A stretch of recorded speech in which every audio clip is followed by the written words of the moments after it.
Hi there, it's me Lillian Larty, and another video as part of our 40-day video series on helping you to have a happier, healthier mood and feel more energized. And these videos are for women, and I know some men are watching as well, so it's for you guys as well, who feel run down, low on energy, you're possibly heading towards burnout and possibly struggling with mood swings as well. And remember to share these videos out, and thank you guys for your feedback as well. Thank you for applying what I'm sharing, and it's making a massive difference to your lives, so thank you. Okay, so today's video is on sleep. Yes, sleep. How much sleep do you get? Sometimes people assume that we can skimp on sleep and then we can catch up on sleep later, and we'll be okay. However, sleep is so essential as part of our health and well-being. Sleep time actually helps our bodies to regenerate cells. We're actually growing and regenerating, and there's loads of activities that goes on during the time of sleep. And there's different ways of sleeping, and I'm going to go on to that in a minute. But generally, sleep, what happens is our body knows when it needs to quieten itself down in form of sleep. So obviously it shuts itself down in order to restore and repair our cells, our functions, our hormones, regenerate all sorts of things, clean out the yucky stuff out of our cells and cause the nutrients to go into our cells. Oh, there's a whole host of things. It's a bit like I call it like a spring clean, deep clean during the night as we sleep. And experts have recommended that we do our best to go to bed from about 10 o'clock, 10:30, and wake up at about 8 hours, 9 hours after that. Simply because our body goes through a series of processes during the sleep time. So normally the first couple of hours to 3 hours, your body is restoring the physical part, the cells, muscles, nerves, all that type of thing. And then during the early hours of the night, so from about 1 o'clock through to about 3 o'clock, around that time, and this is what sleep experts have done. They've examined people sleeping, and they've done tests, and they've actually seen how the brain and the body works during sleep. So you research this yourself. So during those early hours of the morning, from about 12 to about 2, 3 o'clock, your body starts to go on to regenerate the mind. So a lot of the brain stuff starts happening.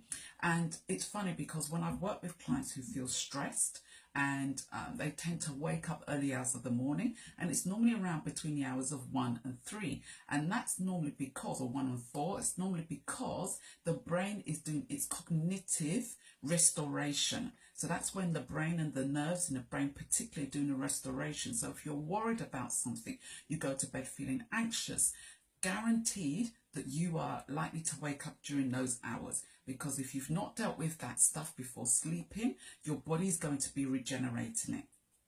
So it's likely to wake you up, and then the first thing you think about is what you were worrying about or feeling anxious about just before you slept. That's why I always emphasize, if you're feeling worried, anxious, nervous, fearful about anything before you go to bed, go to sleep, do your best to do some type of mindset work around that so that you'll feel relaxed and at peace before you sleep. And then the last part of the process of sleep is just overall generation, relaxation of the body. And then, of course, all the hormones activate to wake you up. Okay, so that's the sleep process during the night time. Now, what happens if you're a night worker and you work shifts? Well, this is a completely different, slightly different process, because really what happens is our nighttime when you're working becomes your daytime, and our daytime then becomes your nighttime in terms of sleep. And what tends to be a major mistake for shift workers who work during the nighttime, and I've seen this from other people that I know work during the night, is that they skimp on sleep simply because they've got to manage family as well, or they may be doing another job during the daytime, or there's other activities that they get to do during the daytime. So I've known of people who've come back from their night shifts, 7 o'clock in the morning, they have their meal before they go to bed, and then they sleep from maybe 9 o'clock through to 2 o'clock in the afternoon. That is not enough sleep for a night shift worker. It's not, because your body really needs to go through those processes. Also, it's making sure if you're a night worker and you sleep during the daytime, to really darken your room. Get special blinds that black out your room. Maybe wear the eye masks that help you to sleep.